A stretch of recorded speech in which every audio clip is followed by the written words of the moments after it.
Et si, au beau milieu de la nuit, un squelette gigantesque de plusieurs mètres de haut apparaissait sans bruit la nuit, juste derrière toi, un monstre né de la faim et de la guerre, et de cadavres abandonnés. Aujourd'hui, on parle du Gashadokuro, l'une des créatures les plus terrifiantes du folklore japonais. Bonjour à tous, c'est Sango33S. Si tu aimes les histoires sombres, les légendes japonaises et les créatures qui donnent vraiment les frissons, abonne-toi dès maintenant, lâche ton like et dis-moi en commentaire si toi, tu aurais le courage de marcher seul la nuit sur l'ancien champ de bataille. Le Gashadokuro, aussi appelé parfois Odokuro, est un immense squelette yokai du folklore japonais. Mais attention, ce n'est pas juste un squelette géant. C'est une créature née de la souffrance humaine, de la mort injuste et des âmes qui n'ont jamais trouvé le repos.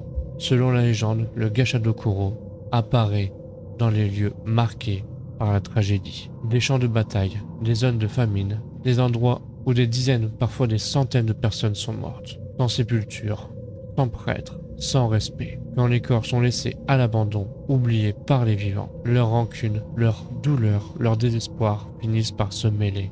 Et cette haine collective donnait naissance à quelque chose d'inhumain, quelque chose de gigantesque, quelque chose qui n'aurait jamais dû exister. Cette chose, c'est le Gashadokuro, un squelette colossal, formé symboliquement par des os de tout mort abandonné. Il erre dans la nuit, invisible au début, silencieux, jusqu'au moment où il choisit sa proie. Et c'est là que la légende devient encore pire.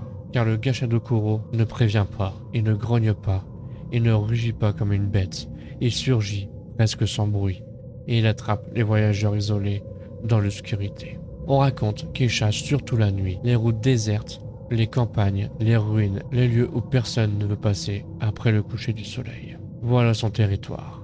Et quand il apparaît, il est souvent déjà trop tard. Certaines versions disent qu'il fait entendre un bruit étrange, comme un claquement d'os ou un bourdonnement inquiétant dans les oreilles. D'autres disent qu'on sent d'abord un malaise, une peur soudaine, comme si l'air lui-même devenait plus sourd. Puis on lève la tête et on le voit. Un squelette immense, vide, tordu, énorme. Ses orbites noires fixent leur victime et son corps gigantesque domine tout autour de lui.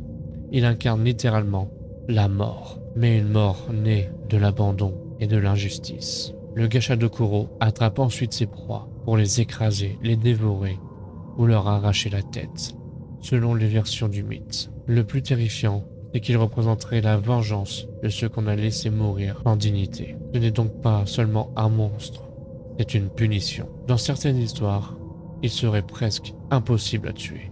Après tout, comment détruire une créature qui n'est pas vraiment vivante? Comment faire disparaître un être né de centaines de morts, de la colère, du désespoir et des âmes oubliées? La légende raconte parfois que seuls des rituels, des prières ou de la protection spirituelle de certains talismans peuvent repousser la créature. Mais même là, rien n'est garanti que cela suffise vraiment. Car le Gashadokuro ne suit pas toujours les règles humaines. Ce qui rend cette légende si dérangeante, c'est qu'elle repose sur quelque chose de profondément réel. La peur des morts sans tombe, la peur des guerres, la peur de ceux qu'on oublie. Le Gashadokuro n'est pas juste un monstre, c'est la mémoire de l'horreur. Dans l'imaginaire japonais, les esprits et les yokai naissent souvent d'un déséquilibre.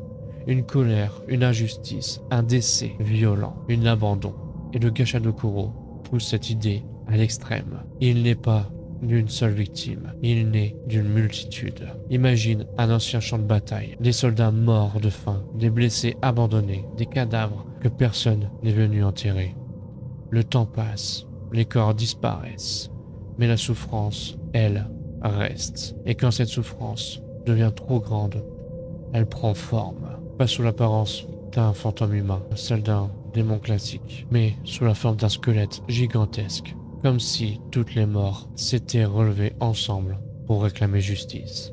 L'une des idées les plus glaçantes autour du Gashadokuro, c'est qu'il représente les victimes oubliées par l'histoire.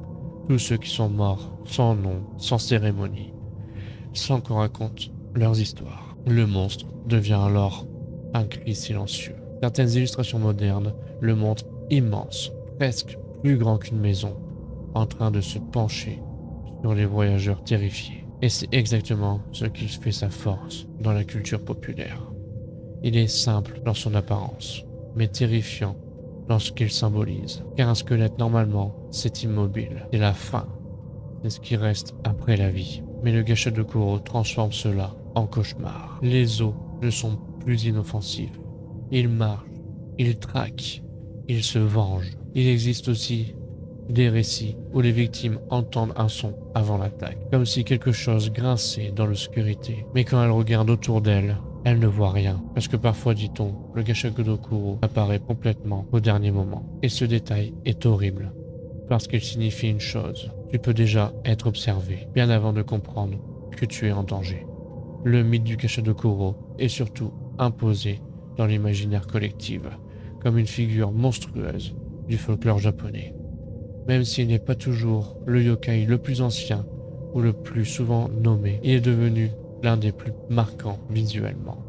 Et honnêtement, on comprend pourquoi. Un squelette géant qui naît des morts abandonnés, erre la nuit et chasse les vivants, c'est déjà terrifiant. Mais quand on réalise que ce monstre symbolise en réalité la famine, la guerre et la souffrance ignorée, il devient encore plus dérangeant. Le Gashodokuro est souvent associé à une idée de squelette gigantesque, et le son du mot lui-même donne presque l'impression d'entendre les os qui s'entrechoquent, comme si son nom était déjà un avertissement. Au fond, le Gashodokuro nous rappelle une chose simple. Les morts qu'on oublie ne disparaissent pas toujours dans les légendes. Parfois, ils reviennent, plus grands, plus affamés, plus en colère, et cette fois, ce sont les vivants qui deviennent les proies. Alors, la prochaine fois que tu imagines une route vide, un silence total et l'obscurité d'une nuit sans lune, demande-toi bien une chose. Si ce bruit que tu entends derrière toi n'est pas simplement le vent, mais il n'est pas lourd d'un squelette géant venu réclamer ce que le monde a oublié. Si cette histoire t'a plu, abonne-toi, like la vidéo et partage avec quelqu'un qui adore les légendes japonaises les plus sombres. Et dis-moi en commentaire si tu savais qu'un Gashodokuro apparaît uniquement dans les endroits où les morts ont été oubliés. Est-ce que tu oserais quand même marcher seul dans la nuit sur un ancien champ de bataille, ou tu préférais ne jamais savoir qui pourrait t'observer dans l'obscurité? Certains sont beaucoup plus discrets. Ils vivent déjà parmi nous, ils nous observent, ils attendent. Et la prochaine fois, on parle d'une créature que tu crois peut-être inoffensif, un animal que beaucoup de gens aiment. Ils partagent parfois même leur quotidien. Mais quand ils deviennent trop vieux et qu'ils changent, il n'est plus vraiment ce que tu crois. Regarde bien ton chat cette nuit, parce que certaines légendes disent qu'il pourrait déjà être en train d'évoluer.